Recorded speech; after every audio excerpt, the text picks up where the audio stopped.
Assalamualaikum warahmatullahi wabarakatuh. Om Swastiastu, Shalom, Namo Buddhaya, Salam Kebajikan. Kami dari kelompok 2 di sini akan membahas tentang proses pengerjaan untuk tugas kelompok dari mata kuliah proses produksi 1. Untuk judul sendiri dari kelompok 2 itu adalah penggunaan solar kinetic tiles dengan menggunakan energi kinetik pejalan kaki dan panas matahari sebagai alat penghasil listrik di lingkungan Pasar Badung.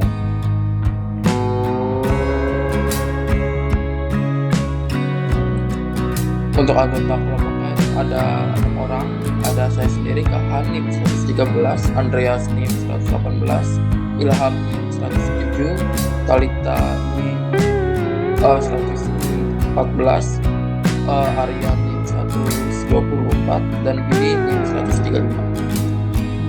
Nah, pada minggu pertama untuk progresnya itu kami membahas tentang penentuan jenis penelitian, dan penentuan itu kami mempunyai 3 jenis penentuannya. Yang pertama itu mencari tentang komposit, lalu material efisiensi, dan juga pemanfaatan material.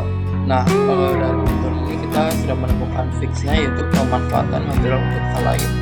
Nah, untuk jenis material yang akan diteliti itu kita punya 3 pertimbangan ya. Yang pertama itu pemanfaatan solar tiles, lalu yang kedua itu pemanfaatan catalytic converter, yang terakhir itu pemanfaatan efisien.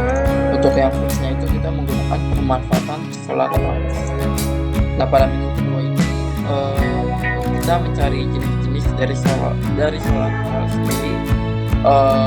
Kita mencari tentang cara pembuatannya, manfaatnya, kekurangan, kelebihan, efektivitas, dan juga kegunaannya. Lalu kita mencari juga pokok masalah dalam penulisan tugas kita. Yang pertama itu solar tiles ini ukuran besar, jadi energinya yang dihasilkan itu juga tidak terlalu tinggi. Terus juga solar tiles itu memproduksi energinya tuh misalnya nggak ada matahari dia nggak bakal bisa produksi energi. Terus tempat ini juga punya efisiensi energi yang rendah, terutama di pasar itu punya efisiensi energi yang rendah. Lalu yang terakhir ini pada minggu kedua kita menentukan judul fix sebagai pokok masalahnya. Jadi kita memakai kinetic solar tiles untuk memanfaatkan energi kinetik dari para pejalan kaki dan juga panas matahari yang ada di Pasar Badung. Nah, pada minggu ketiga kita membuat pembuatan latar belakang. Yang pertama itu kita mencari tahu latar belakang dari Pasar Badung itu sendiri. Terus kita mencari tahu dasar pokok dari konversi energi itu gimana. Lalu juga kita mencari tahu tentang piezoelektrik. Nah, piezoelektrik sendiri ini sebagai dasar dari konversi energi yang akan kita teliti nanti. Lalu kita juga mencari tahu dari jenis solar tiles yang tahan tekanan.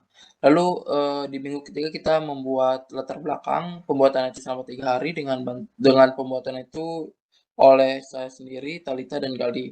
Nah, untuk latar belakang itu ada di slide selanjutnya. Dan untuk minggu ketiga juga kita membuat rumusan dan tujuan. Itu pembuatannya 2 hari. Untuk pembuatan sendiri itu dibuat oleh Andreas, Billy, dan Ilham. Keduanya ini akan terlampir di slide selanjutnya. Ini untuk latar belakang, dan ini untuk rumusan masalah dan tujuan. Nah, pada minggu keempat ini, minggu sekarang kita membuat bab kedua. Jadi di minggu keempat ini kita sedang mencari tinjauan pustaka, lalu referensi mengenai solar tiles sendiri, terus referensi piezoelektrik, dan juga referensi jurnal yang sejenis. Untuk analisa pembuatan alatnya itu kita masih mencari dan menganalisa juga, dan analisanya itu masih dalam acak gitu dan dilakukan oleh seluruh anggota kelompok. Lalu juga kita mencari tahu cara kerja dari konversi energi sendiri. Jadi konversi dari energi kinetik ke energi listrik. Lalu pada minggu ini juga kita akan membuat manfaat dan output. Untuk manfaat dan outputnya sendiri sudah jadi, dan pembuatan itu dibuat oleh Andreas, Billy, dan Ilham. Manfaat dan outputnya itu terlampir di slide berikutnya ini. Sekian untuk progres dari kelompok kedua. Kurang lebih mohon maaf. Terima kasih.